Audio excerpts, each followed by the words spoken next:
அனைவருக்கும் வணக்கம். இன்னைக்கு ஆன்லைன் கிளாஸ்ல நம்ம பார்க்க போறது பேங்க் ரெகன்சிலேஷன் ஸ்டேட்மெண்ட். அதுல எப்படி சம் செய்யணும் அப்படிங்கறத இப்ப நம்ம பார்க்க போறோம். மொத்தம் 4 விதமான கணக்குகள் இருக்கு, மாடல் இருக்கு. கேஷ் புக்ல ஃபேவரபிள் பேலன்ஸ், பாஸ் புக்ல ஃபேவரபிள் பேலன்ஸ், கேஷ் புக்ல ஓவர் டிராஃப்ட் மாடல், பாஸ் புக்ல ஓவர் டிராஃப்ட் மாடல். இந்த 4லையும் இன்னைக்கு நம்ம சம்மு பார்க்க போறோம். First model cash book favourable balance model. Cash book favourable balance அப்படிங்கிறத எப்படி கண்டுபிடிக்கிறது அப்படின்னா, கணக்குல சும்மா சிம்பிளா cash book showed a balance of அப்படின்னு கொடுத்துருப்பாங்க. இல்லைன்னா cash book showed a debit balance of அப்படின்னு கொடுத்துருந்தா ஃபர்ஸ்ட் மாடல்னு அர்த்தம், அதாவது ஃபேவரபிள் பேலன்ஸ் மாடல்னு அர்த்தம். சம் கொடுத்துருக்காங்க. From the following particular balances prepare a bank reconciliation statement. ஒரு 5 பாயிண்ட் கொடுத்துருக்காங்க. ஒவ்வொரு பாயிண்டா வாசிக்கணும். முதல்ல அதுக்கு தகுந்த மாதிரி ஹெட்டிங் எழுதணும். ஃபர்ஸ்ட் பாயிண்ட் பாருங்க, balance as per cash book 12,500.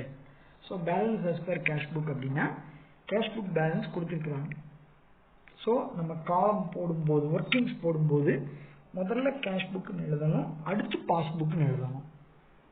சரிதானா? பேலன்ஸ்னு கொடுத்ததுனால இது வந்து ஃபேவரபிள் பேலன்ஸ் மாடல். ஸோ என்ன ஓப்பனிங் பேலன்ஸ் கொடுத்துருக்காங்களோ அதை முதல் ஹெட்டிங்காக எழுதணும். இங்கே கேஷ் புக்கு முதல் ஹெட்டிங், கேஷ் புக் தான் கொடுத்துருக்காங்க, கேஷ் புக் பேலன்ஸ் கொடுத்துருக்காங்க. அப்போ முதல்ல கேஷ் புக்னு ஹெட்டிங் போடணும், அடுத்து பாஸ் புக்னு ஹெட்டிங் போடணும். ஒரு ஒர்க்கிங்ஸ் ஒரு டானா மாதிரி போட்டு விட்டுக்கணும். ஒரு பக்கம் லெஃப்ட் ஹேண்ட் சைடில் கேஷ் புக்கு, ரைட் ஹேண்ட் சைடில் பாஸ் புக்குன்னு போட்டுக்கணும்.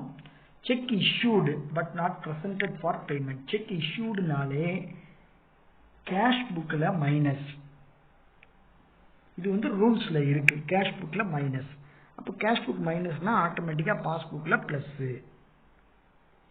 Check deposited in bank but not collected. Cheque டெபாசிட்டட்னாலே கேஷ் புக்கில் plus. So cash book plus அப்படின்னா பாஸ் புக்கில் மைனஸ்.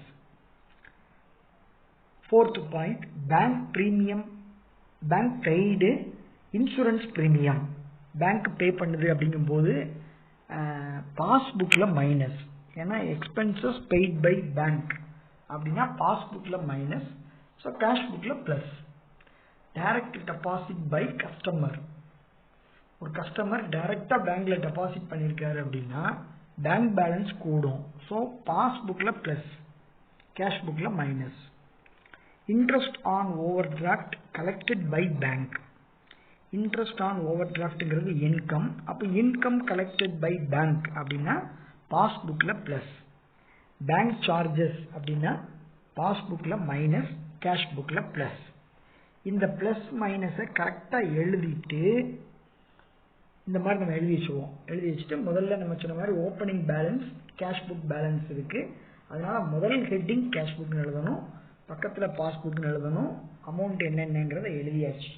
இப்போ ஃபேவரபிள் பேலன்ஸ் மாடலுங்கிறதுனால ரைட் சைடில் என்ன இருக்கோ அதுதான் ஆன்சர். ரைட் சைடில் எதெல்லாம் ப்ளஸ் இருக்கோ ஓப்பனிங் பேலன்ஸோட ப்ளஸ் பண்ணணும், ரைட் சைடில் எதெல்லாம் மைனஸ் இருக்கோ ஓப்பனிங் பேலன்ஸ்லேருந்து மைனஸ் பண்ணணும், வர்றது ஆன்சர்.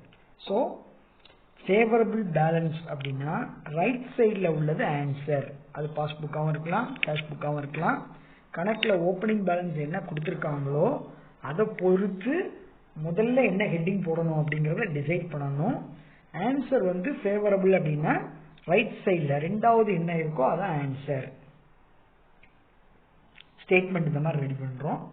முதல்ல balance as per cash book கணக்கில் கொடுத்துருந்தா ஓப்பனிங் பேலன்ஸ், ஆட் அது கூட எதெல்லாம் ஆட் பண்ணணும்னு நமக்கு ஆன்சரில் வந்திருக்கோ ரைட் சைடில் உள்ள சிம்பிள் ப்ளஸ் மைனஸ் என்ன இருக்கோ அதில் உள்ள ப்ளஸ்ஸை பூரத்தையும் எடுத்து ஆட் பண்ணுறோம். ப்ளஸ் மைனஸ் சிம்பிள் என்னென்ன இருக்கோ மைனஸ் பண்ணுறோம். மைனஸ் பண்ணி வர்றது தான் ஆன்சர். இப்போ கேஷ் புக்கில் ஓவர் டிராஃப்ட் மாடல், இப்போ ஃபேவரபிள் பார்த்தோம், இப்போ அடுத்து over draft model. Over draft model அப்படிங்கும்போது சம்மில் சொல்லியிருப்பான் cash book showed a credit balance கொடுத்திருப்பான் அல்லது cash book showed a overdraft balance அப்படின்னு கொடுத்திருப்பாங்க. அப்போ அது வந்து cash book overdraft மாடல்னு அர்த்தம். cash book showed a credit balance அப்படின்னு இருந்தா overdraft. From the find out the balance as per passbook from the following particulars. Bank overdraft as per cash book. Bank overdraft as per cash book னு கொடுத்துட்டா. So overdraft மாடல்னு அர்த்தம். வழக்கம் போல முதல்ல cash book. ஏன்னா ஓப்பனிங் பேலன்ஸ் வந்து cash book தான் கொடுத்துருக்கான். ஸோ முதல் ஹெட்டிங் வந்து cash book, ரெண்டாவது ஹெட்டிங் பாஸ்புக். செக் இஷ்யூடுனாலே கேஷ் புக்ல மைனஸ், அப்போ பாஸ்புக்ல பிளஸ். செக் டெபாசிட்டட் கேஷ் புக்ல பிளஸ், பாஸ்புக்ல minus. Bank charges ₹80 made by bank but not entered in cash book. Bank charges அப்படின்னா வழக்கமா பாஸ்புக்ல மைனஸ், ஆனா இவங்க என்ன சொல்லியிருக்காங்க, bank charges ₹80 made by bank not entered in cash book. Cash புக்ல எழுதல. ஸோ பேங்க் சார்ஜஸ்னா பாஸ்புக்ல மைனஸ், கேஷ் புக்ல பிளஸ். இது ரூல்ஸ்ல இருக்கு. அடுத்து interest on investment collected by bankers and credited in passbook. Interest on இன்வெஸ்ட்மெண்ட்ங்கிறது இன்கம் கிரெடிட்டட் பை பேங்கர் அப்படின்னா பாஸ்புக்ல பிளஸ் இப்படியும் பார்க்கலாம். இல்ல கிரெடிட்டட் இன் பாஸ்புக், பாஸ்புக்ல கிரெடிட்னா பாஸ்புக்ல பிளஸ்ன்னு அர்த்தம். ஸோ ஆன்சர் எல்லாம் பார்த்துக்கோங்க. இது ஓவர் டிராஃப்ட்ங்கிறதுனால லெஃப்ட் சைடில் உள்ளது answer.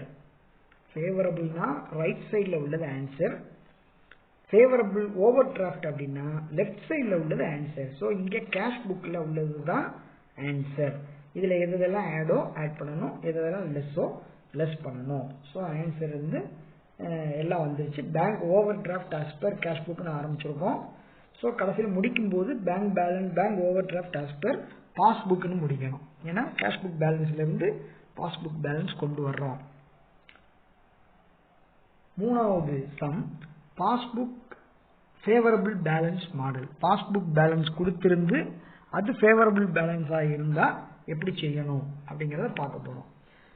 Balance as per passbook 19,000. முதல்ல ஓப்பனிங் பேலன்ஸ் பாஸ்புக் பேலன்ஸ் கொடுத்ததுனால எடுத்த உடனே பாஸ்புக்னு ஹெட்டிங் போடணும், அடுத்து கேஷ் புக் ஹெட்டிங் போடணும். ஸோ கணக்கில் ஓப்பனிங் பேலன்ஸ் என்ன கொடுத்துருக்குறாங்களோ அதை முதல் ஹெட்டிங்காக வச்சுக்கணும். அடுத்தது இந்த கணக்கில் பாஸ்புக்கு பேலன்ஸ் கொடுத்துருக்காங்க, அதனால முதல்ல பாஸ்புக்னு எழுதணும், அடுத்து கேஷ் புக்னு எழுதணும். வழக்கம் போல ரூல்ஸ் அப்ளை பண்றோம். செக் இஷ்யூடு கேஷ் புக்ல மைனஸ், செக் டெபாசிட்டட் கேஷ் புக்ல plus. Credit side of cash book has been over added. Credit சைடுனா பேமெண்ட் சைடுன்னு அர்த்தம்.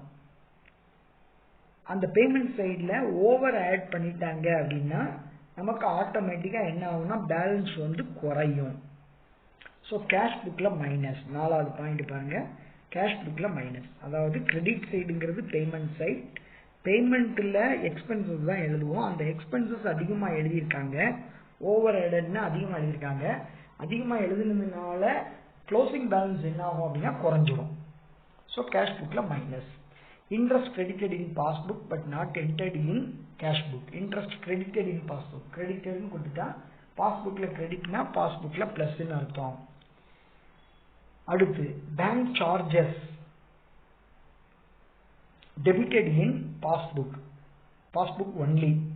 பேங்க் சார்ஜஸ்னா பாஸ்புக்ல ரூபாய் எடுப்புறாங்க, அப்போ பாஸ்புக்ல மைனஸ், கேஷ் புக்ல பிளஸ். எல்லாம் எழுதியாச்சு. ஆன்சரை நீட்டாக கொண்டு வரோம். கணக்கு வழக்கம் போல எதெல்லாம் ஆட் பண்ணணுமோ ஓப்பனிங் பேலன்ஸோட ஆட் பண்றோம், வர்றது லெஸ் பண்றோம், அதுக்கப்புறம் லெஸ் பண்ணி பேலன்ஸ் வர்றது ஆன்சர். நாலாவது model passbook over draft model. Passbook over draft model இதுல வந்து என்னன்னா வழக்கம் போல ஓப்பனிங் பேலன்ஸ் என்ன கொடுத்துருக்காங்க முதல் ஹெட்டிங், அடுத்த ஹெட்டிங்க ரெண்டாவது எழுதிக்கிட்டு ஓவர் டிராஃப்ட்ங்கிறதுனால லெஃப்ட் சைடில் உள்ளது ஆன்சர். கேஷ் புக் ஓவர் டிராஃப்டா இருந்தாலும் சரி, பாஸ்புக் ஓவர் டிராஃப்டா இருந்தாலும் சரி, ஓவர் டிராஃப்ட் மாடல்னா லெஃப்ட் சைடில் உள்ளது ஆன்சர். ஃபேவரபிள் பேலன்ஸ் மாடல்னா ரைட் சைடில் உள்ளது ஆன்சர். சம் கொடுத்திருக்காங்க. on 30th June 2019 the passbook showed an overdraft of 4700. Passbook over டிராஃப்ட்னு கொடுத்தாலும் ஓவர் டிராஃப்ட் மாடல் தான். பாஸ்புக் ஷோவுடைய டெபிட் பேலன்ஸ் கொடுத்தாலும் ஓவர் டிராஃப்ட் மாடல். பாஸ்புக் ஷோவுடைய டெபிட் பேலன்ஸ்னு கொடுத்தாலும் ஓவர் டிராஃப்ட் மாடல். வழக்கம் போல ஓப்பனிங் பேலன்ஸ் வந்து பாஸ்புக் பேலன்ஸ் கொடுத்துருக்காங்க. ஸோ முதல் ஹெட்டிங் பாஸ்புக்கு, அடுத்து cash book. Cheque issued cash புக்கில் மைனஸ், செக் டெபாசிட்டட் கேஷ் புக்கில் plus. Interest on overdraft, interest on over டிராஃப்ட்னா நமக்கு எக்ஸ்பென்சஸ்னு அர்த்தம் பாஸ்புக்கில். அப்போ பாஸ்புக்கில் minus. Interest on investment income பாஸ்புக்கில் ப்ளஸ். ஸோ இது ஓவர் டிராஃப்ட் மாடல்ங்கிறனால லெஃப்ட் சைடில் உள்ளது ஆன்சர். அதில் எதெல்லாம் ஆட் பண்ணணுமோ ஓப்பனிங் பேலன்ஸோட ஆட் பண்ணுறோம், எதை லெஸ் பண்ணணுமோ ஓப்பனிங் பேலன்ஸ் அந்த டோட்டல்லேருந்து லெஸ் பண்ணுறோம், வர்றது answer. So these are the 4 methods available in bank reconciliation statement. We have to mock up or we have to understand the BRS rules first and then apply it in the problem. ரொம்ப ஈஸியாக இருக்கும். அந்த rules and regulations rules வந்து நமக்கு கரெக்டாக புரிஞ்சிருச்சு அப்படின்னா ரொம்ப ஈஸியாக செய்யலாம். எவ்வளவு கஷ்டமான அட்ஜஸ்ட்மெண்ட்ஸாக இருந்தாலும் சரி ரொம்ப ஈஸியாக பண்ணிடலாம். Thank you to everybody.